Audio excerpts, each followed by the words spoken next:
Hello everybody, welcome to my channel.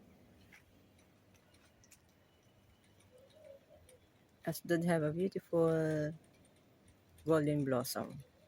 And I will show it to you. Before I show it to you, please click like, subscribe, and click the notification bell para patuloy yung masubaybayan ang totoo naming buhay dito sa Israel. Please watch this. Ayan, ang ganda-ganda ng halaman na ito. Ang buong Asdod ay napuno ng mga puno na ganito, kaya puro ganito ang bulaklak dito. Ayan o, ganda-ganda niya.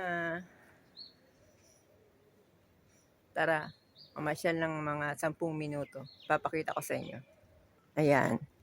Sa Philippines, orange, meron ito. Pero dito, punong-puno ng puro ganitong puno. Parang sakura, pero dilaw.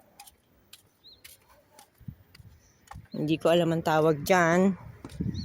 Sa puno na yan na namumulaklak. Diba? Tatlong klase pala yan. Isang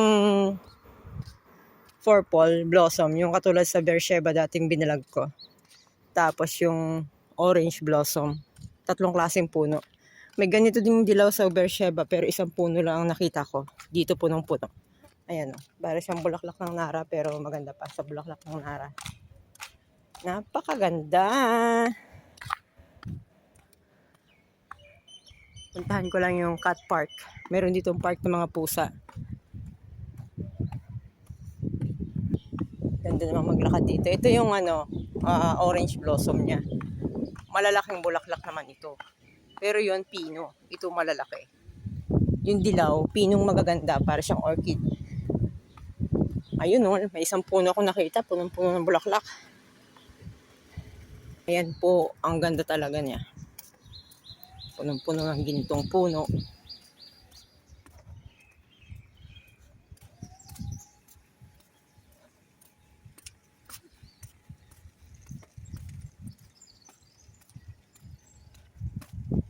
Ayun pa oh. Kita niyo yan?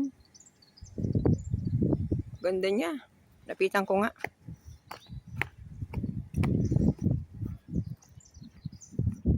Lalo na pag tinamaan ng sikat ng araw.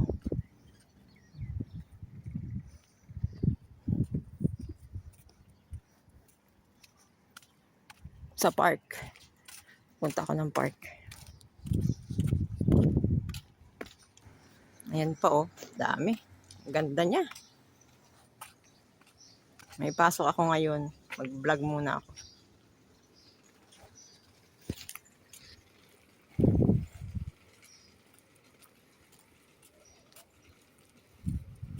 Mas marami siguro ditong puno na mulaklak ng dilaw.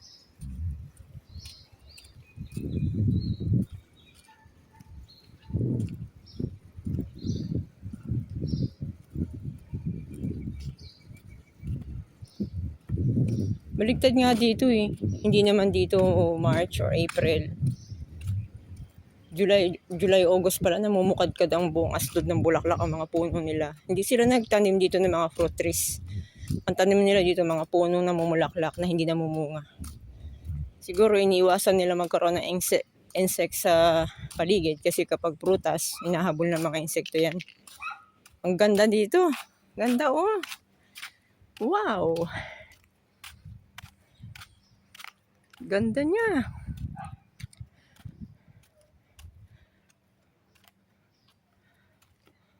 Diba? Ganda siguro yan lalo kung mababa yung puno. Tapos sa puno ng bulaklak. Buong Asdod ganito ang mga puno. Kahit saan kayo magbiyahe, makakakita kayo ng ganito. Para siyang, kumbaga sa Korea, Japan, cherry blossom. Ito naman, golden blossom. Bye-bye! Uwi na ako. May mababa, parang may mababa doon. Lapitan ko nga.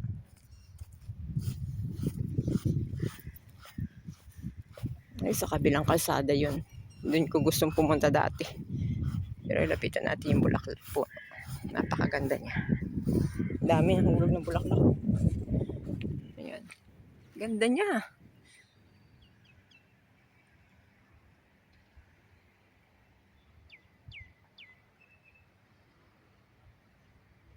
Bye! Nakita nyo na?